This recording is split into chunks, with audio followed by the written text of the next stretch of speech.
zoning. This meeting is being recorded and will be uploaded to the Metro Nashville YouTube channel either tomorrow or early next week.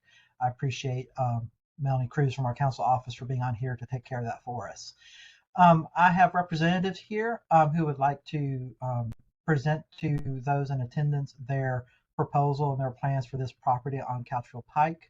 I will let them introduce themselves and then share their screens so that they can show you their information, and I will be taking notes.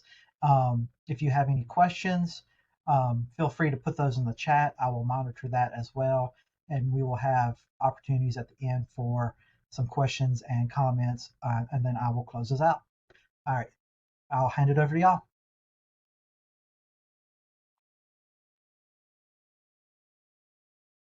All right. So hello, everyone. I'm Max Johnson. I work at Holland & Knight representing Alliance Industrial. And I'm really going to just let them take it away and here to try to help answer any questions if there are any. But William Tanner will be working on this project, and I'll let him take it away. Hey, if everybody can hear me okay, I was on mute and I apologize for that. I am William Tanner. I run the Nashville office for Alliance Industrial. We're an industrial development firm. We have offices in Nashville, Atlanta, Charlotte, and Texas. I have a presentation that I will share my screen and just present starting now, unless anybody else. We've got a few more. I'll introduce them. We've got John Claxton with Thompson Hutton, who's an engineer for us. And then we have Shane, who is with Arco Murray, our general contractor, design builder, who is also on to help answer any questions anyone may have. But without further ado, and looking after everyone's time this evening, I'm going to see if I can figure out how to share my screen. So bear with me one moment.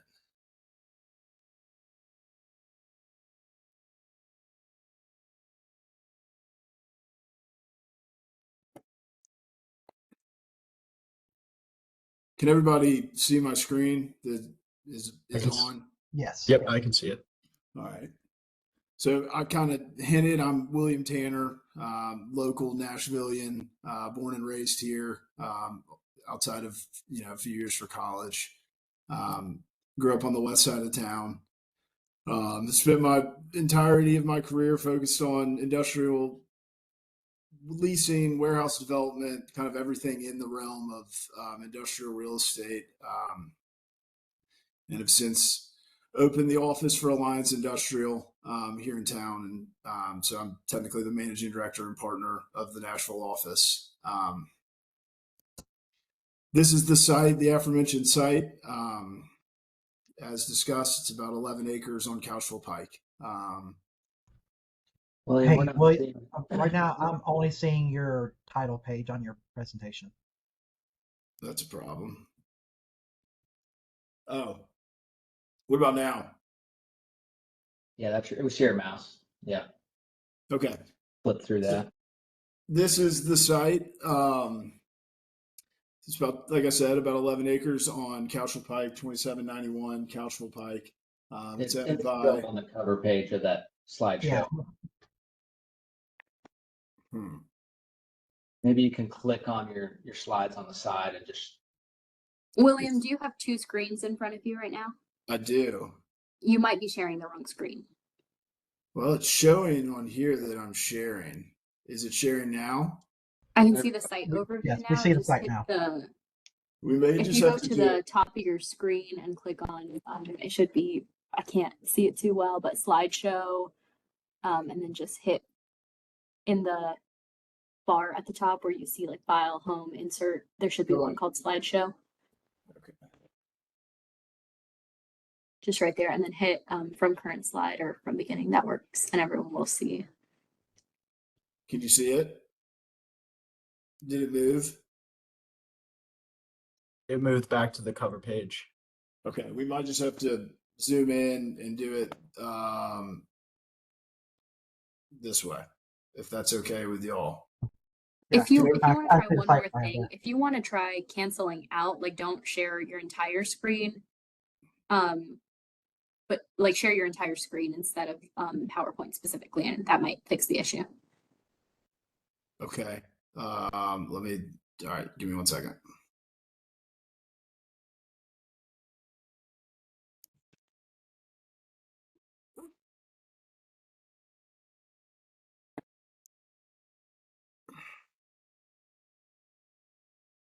How about now? All right, let's see. I see the site plan. I think we can just go from there. There we go. There. Now we can Thank see you, the Melanie. Can everybody see it if I flip through real quick? Is that going? Yep, that's perfect. Yes. Perfect. Okay. As I was saying, I apologize for the technical difficulties. I should be better at this, but unfortunately, I'm not. Here's the overview of the site: 2791 Couchville Pike. It's about 11 acres, just a few tenths of an acre shy, on Couchville Pike. Obviously, next to a handful of other industrial developments. And that is just wanted to show an overview so that everyone is familiar with the site and where it is. This is just kind of, I know traffic is always something that is discussed and an issue. And so kind of what I vision as the traffic patterns for this site, if it is to be developed, is, leaving Couchville Pike to the west, to connect with Murfreesboro Pike to the either then Briley to north to 40 or south to 24 or along Harding Place to 24 that way. I think interconnectivity to the interstate is what will drive this site, and so I think a lot of the traffic will head west down Couchville to either to Murfreesboro and then Briley to one of the interstates or down Harding Place to one of the interstates. Thought this was important just to kind of show what I envision the traffic patterns being, and just obviously somewhat unpredictable, but this is how I see it. This is what we've currently designed. It is about 130,000 square feet. A lot of auto parking in the front to service various different potential tenants, anywhere from light manufacturing, light distribution, to a service-based business that might have some storefront needs and customers coming in and out. So this is what I have laid out. Obviously, we haven't fully designed the site to date, but as of now, this is what is planned, and just kind of an overview of a preliminary site plan that what could go there. And with that, I'll kind of roll into I have 3 slides just kind of showing what the facade and elevations will look like. These are from a few buildings I've built in the past and give you a pretty good idea. So obviously concrete tilt wall with some good, glass on the office facade. You're kind of your run-of-the-mill Class A industrial warehouse. Looks more like a business or an office from the front versus, a block and metal warehouse. This was what I thought was important. It was a good one. And obviously this would kind of show what it would look like from the street. And another picture of the corner of your office facade. This is the community character policy for Nashville. It shows this site as being in the district industrial of the community character policy, which calls for IWD, IR, and some others. We have asked for IWD in our zoning, industrial warehouse, and so it allows distribution, manufacturing, warehousing, wholesaling, etc. As you can see, all of the warehouses that are in this pocket also were listed in the district industrial of the Nashville community character policy.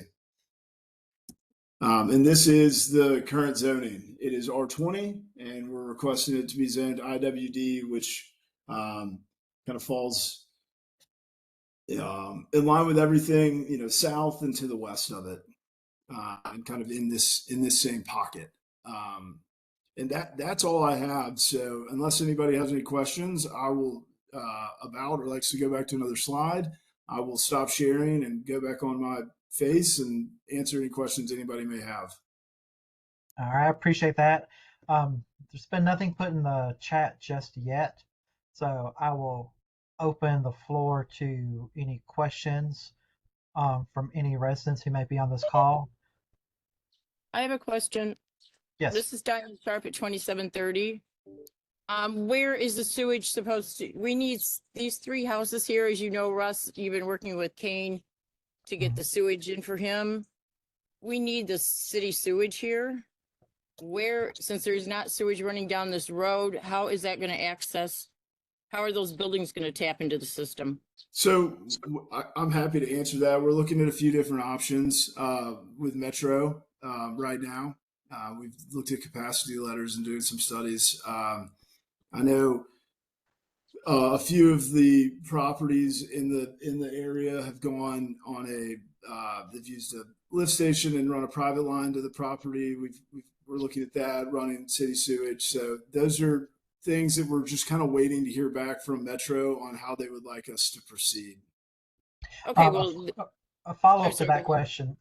Sorry, Ms. Sharp. A follow-up to that question then would be, I kind of look at things like how can we provide some benefit to the community. That side of the road is listed as USD, so it's going to be easier perhaps for you to work with Metro Water and Stormwater and whatnot to get some sewage options, whereas where the Sharps live on that side, it's GSD. So they're in the county, you're in the city technically. So I always ask, so my question would be, and this might answer your question, Ms. Sharp, is when you get your information from Metro and they say, well, this is probably what size pipes or et cetera you'll need, would you be willing to either go up a size or create some kind of tie-in? So if individuals across the street would like to, on their own dime, kind of tie into the city sewer as a kind of a added benefit to this development, is that something you'd be open to or I mean, Russ, I think we'd be open to anything that comes as a benefit. Obviously, there is a cost associated with everything. And so, if it's something that we can do and it assists and helps the Sharps, for example, and other members, and it's not, not astronomical, then yes, I think yes. The short answer is yes. It's something we would be open to discussing and seeing how we can most benefit our neighbors. okay, because you're going to create a lot of traffic in front of my house by emptying those parking lots to the west on Couchville Road. These 3 houses here are going to have a lot of increased traffic.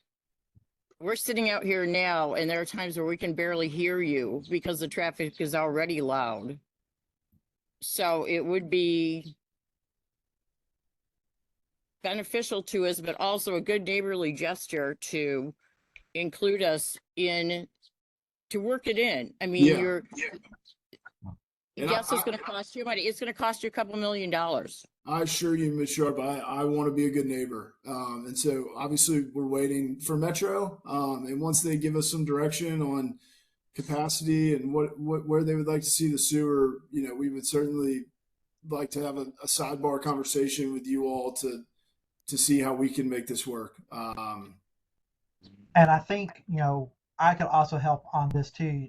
Metro Stormwater and Wastewater, they enter into contracts all the time with third parties, whereas, they've done a lot with the airport, but the other situations where if the developer's saying, well, we're going to put in a 12-inch line, water line or sewer line, and Metro comes back and says, well, if we ask you to double that or triple that so that it could, one, improve future capacity or allow residents to tie in, the Metro say, all right, you, the developer, will only pay for 12-inch, but you'll install 24 or 36, and Metro will turn around and cover the difference. And Correct. So that could be something, if we go forward with this, and Metro's wastewater, stormwater comes back and says, well, we need to talk about the pipes, and that's, if we want to add other people, it needs to be this size, and we can maybe talk about, can we enter into a partnership where he puts in the infrastructure at the lower cost and Metro covers the difference, knowing that this will be a benefit to the community as a whole. Can you ask for that up front rather than having them come back with 12-inch pipes and then having to go back and ask them to put in larger ones? Just ask them from the beginning. I'll let Mr. Tanner answer that. My thought would be, first, we don't know what size is going, like, we don't know what the minimum size is and we don't know what the maximum size is. So we need Metro to come back and say, all right, based on the proposed usage, this would be his engineers are probably going to say, based on our own usage, this will be the size we'll need.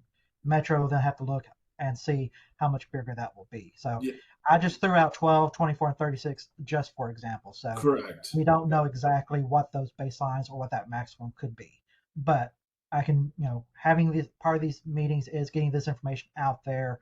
And we've kind of got this now on the record that something that would be a benefit for the community would be if the developer would be willing to do increased circumference of the pipes so that neighbors could tie in at a future date. And like I said, I mean, we should hear something back from Metro, I think in the next week. They said before the 4th. And so, I'm happy to run it through Russ and Max and set up a sidebar conversation with you once we have a little bit more information about that. Because I can speak for... And just to add to, this is just preliminary. Nothing's been submitted to the planning department just yet. I wanted to have this meeting first.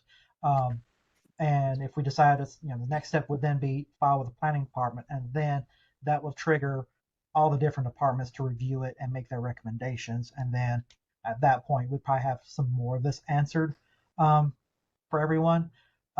But this is just very preliminary. This is a conversation so that they can present this and that we can hear from residents about any other issues that may have not already come up. I mentioned traffic issues. I mentioned infrastructure issues previously with the developer when they proposed this. So this is just so we can find out, are there more than just those two things, and what other ideas the community can add to make this a right, because as overall benefit. All three houses here, I can speak for Carol Collins. She wants it. That Kane Gillespie wants it, and we're in the middle. So this whole side of the road up to Pleasant Hill, definitely. All right. Go ahead, Amy. Yeah, I have a question. I travel Bell Road quite a bit, and I actually use Couchville Pike as my shortcut from the airport. I have been noticing that the trucks are coming onto Bell Road. I'm just curious as why you think they won't dump onto Bell Road and then hit 24 and 40 from that. Why do you think they'll turn and go the other longer route, since you're closest to the street of Bell Road? Okay. And Mr. Tanner, before you answer that question, Amy, I kind of had a similar question I was going to ask, so I'll piggyback on yours. Not just Bell Road. I've got constituents in the area who have complained about some of the trucks going up on Pulley and Pleasant Hill. And so I was going to ask as well, how can you or the owner of the site ensure that the trucks are sticking to that Couchville Pike route and not going on Bell and the others? Just speaking from, knowing truck patterns and knowing, how people operate, I would say that, to get to I-24, when they type it in their GPS, that's the quickest route, is to go down Couchville, Murfreesboro to Briley, depending on where they're going. If they're going south, same way. Other than knowing, putting up like a no truck sign, I think it's very difficult to prevent trucks from going there. But that would be, obviously I can't speak for all of the other warehouses that are there and why their trucks are going places that the residents have asked them not to go. I will follow with NDOT as far as signage. I know there are some trucks that do use that, and they might come back with the type of road. Bell Road is considered a primary road, but I will follow up with NDOT on that one, see if maybe we can put up some signage Yeah. so that at least that's there, so we can rely on enforcement better. It's better. Yeah, It's this easier is to enforce something when there's signage than when there's not. Yeah, the this forces this among this is Council. Steve Sharp. The new interchange in Donaldson is awesome, and I think you're going to find the routing through that via Couchville is going to be dominant. Shannon did put in the chat, if you you did mention you live in Nashville, but how familiar are you with Bell Road yourself? I mean, I am a local Nashvilleian and have gone, to Percy Priest 1,000 times. I would not say that I live there, live around there, but I have traversed Bell Road, 1,000 times, if not more, in my life, and so I'm pretty familiar. But obviously not as familiar as you all. And so, It happy takes to 20 minutes to discuss. go a mile in the morning. 20 minutes to go a mile up Bell Road or down Bell Road already.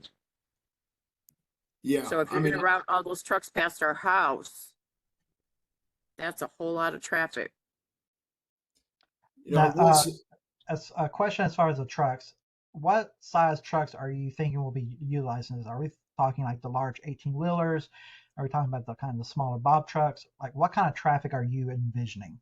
I think I don't think, for example, the building that I've designed and we're building, I do not envision it being a big Amazon warehouse or anything like that does have, 1,000 different 18-wheelers showing up every day. This is not the kind of building I think they would, occupy, and they already occupy one next door. I think, the way we plan on demising this and the way we plan on tenanting this is there will be multiple tenants with, more service driven industry and more local industry, and that would, I can't speak for it because I don't know the answer, but if I had to tell you today what I think's going to be there is more of the smaller variety, but I don't know. More like delivery trucks? Yes. Okay.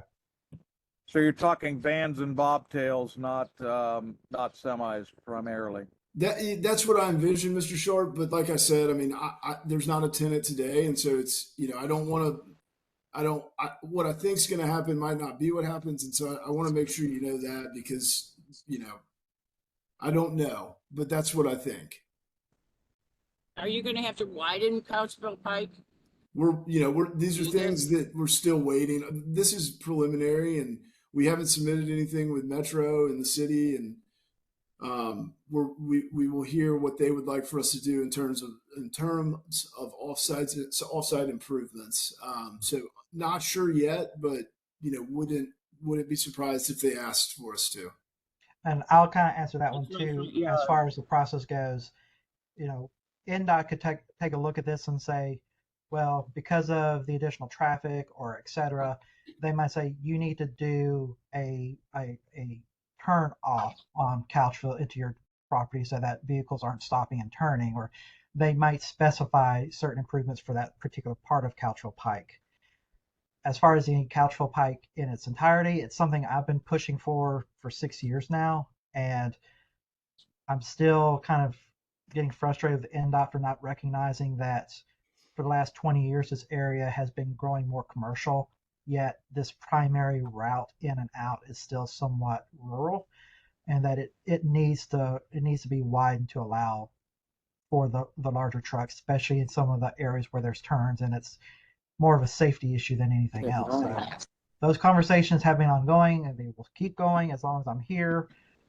I've got the bruises on my forehead to show. I don't want you to widen it. That's my front yard. But so that will come back if we decide that we're okay with going to the next step and having Metro review everything. Then NDOT will take a look and say, all right, you need to do this or this, and those will be conditions that would have to be satisfied in their final plans for it to be approved. So if NDOT says we need you to widen it on your side to include a turn lane or to include a egress onto your property, then that will be something they would have to do because it'd be a condition of approval. No. The question.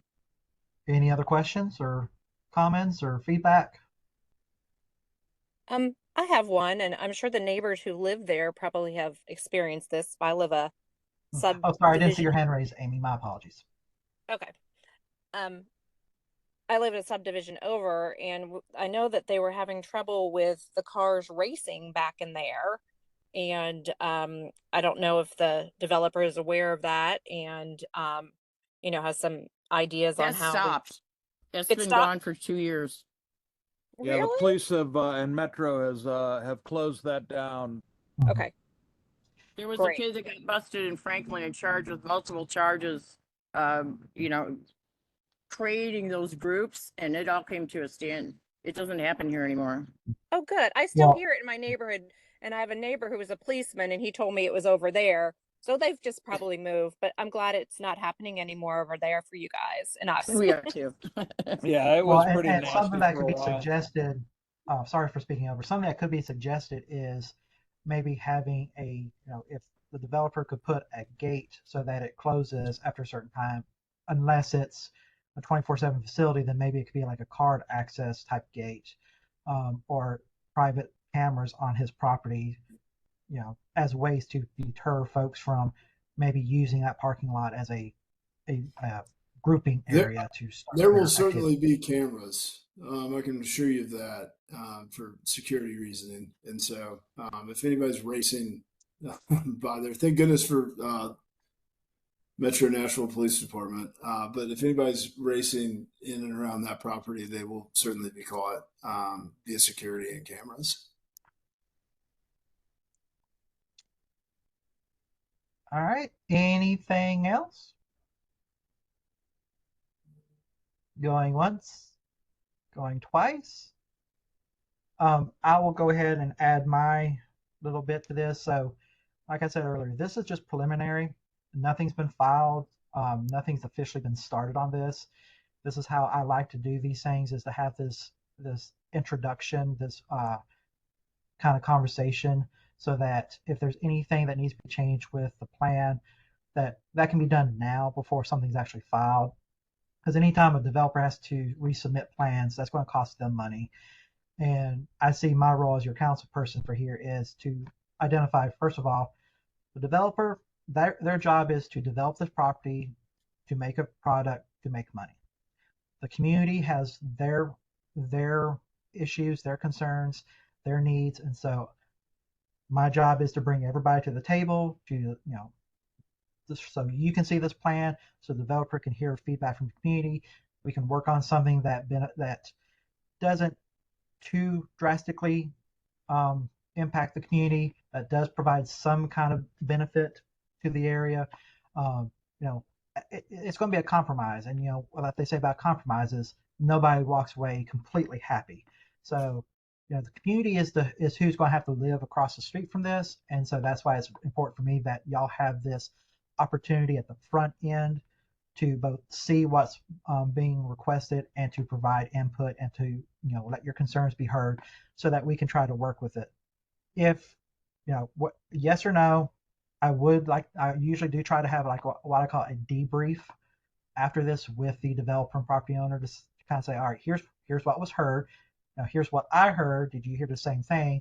What can what can you do then with this information to improve the proposal? If there's any really drastic change to what they want to do based on that, then I'd like to have another meeting just so we can come back to the table and say, all right, based on our last conversation, here's what the developer, the designer has done to try to incorporate as much as possible. If there's really no drastic change to what the developer has proposed tonight, and there's no real overall opposition from residents, then after that debrief, I will let them say, all right, let's go ahead and move this to the next step, which again is them actually filing it with the planning department so that process gets started. When that process starts and it goes to the planning commission, there'll be a public hearing. So that'll be your next opportunity. So this was your first opportunity to kind of speak on this. That public hearing at the planning commission will be your second opportunity. If the planning commission decides that there's that this plan meets all the criteria, that there's no real opposition, then they will approve it. And then that's when it becomes legislation and comes to the Metro Council. And then I will carry it as a sponsor. That process begins with a first reading. And then the second reading occurs. That will be your third and final opportunity to speak on this if you wish at that second meeting public hearing. If it passes second reading, then I'll go to a third and final reading. At which point, if it passes that, then the property officially is rezoned, and then they can then start the final process with the planning department. So again, that's how this works. Are there any questions about the process? Right, seeing none. Hey, Russ, before we go, I'd like to just say to the neighbors that joined that, I appreciate y'all joining. I appreciate you bringing up any issues. I will say, I mentioned it earlier. I'm not your neighbor, but I do, have been and lived, and I was born at Baptist Hospital in Nashville, and so I'm a local here, and I want to be a good neighbor. I don't want to be a pain. Like Russ said, y'all have to live. Y'all don't have to, but you live there. This is your backyard. I just want to be a good neighbor. And so everything you said will be taken into account. And I want y'all to hear that from me because I think it's important. Thank you. Thank you. Yes. Now, just from this call, I've not really heard that there's any major opposition. There are concerns. I think that those concerns have been heard by myself and the developer, and I think the developer is open to trying to work with those to alleviate those as much as possible and as much as physically can be done between him, the city, and just whatever. But if there is anyone who may watch this recording later, or if anyone who's on this call has any questions after this call, feel free to shoot me an email, russ.bradford@nashville.gov, and let me know. And I will then try to have a debrief with Mr. Tanner and everybody probably the first of next week to discuss this. And so again, if there's any concerns or opposition that's not been addressed so far tonight, please reach out to me so that I can bring those before the developer. But having heard nothing so far, I think we might be leaning towards going ahead and moving forward with this. But again, I won't make an official determination on that until I've had a debrief with the developer and have heard if there's any other concerns from the community via phone or email. Good job, Russ. I appreciate it. No problem. Mr. Tanner, what's your email address? It is William, WILLIAM .Tanner, TANNER at allindustrialco.com. allindustrialco.com. William.Tanner at allindustrialco.com. Perfect. Thank you very much. If y'all will, Mr. and Ms. Sharp, I know I want to make sure that we include Russ in any conversation, but if y'all want to shoot me a note and CC Russ, as soon as I hear back from the city, I'd love to get a sidebar with y'all just to continue the conversation about the sewer, because like I said, I know that's important and I want to be a good neighbor. So, maybe we can have a separate conversation that, benefits everyone. Well, we appreciate that. Thank you very much. And Russ, thank you. Good job tonight. Thank you. I appreciate everybody who took your time out this evening to hop on and get involved with this. And I hope that we continue having this conversation, not just with this, but with future projects that may occur in the next couple of years. Thank you, Mr. Tanner, and everyone for willing to have this meeting.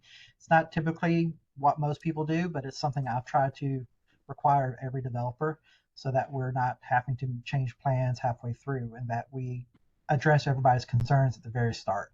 So again, thank you everybody for your time this evening. Thank you for hopping on. Thank you for developers for being here. I will let everybody then go and enjoy the rest of your evening. Thank y'all so much. Thank you so much, Councilman. Thanks, everybody. Have a great night.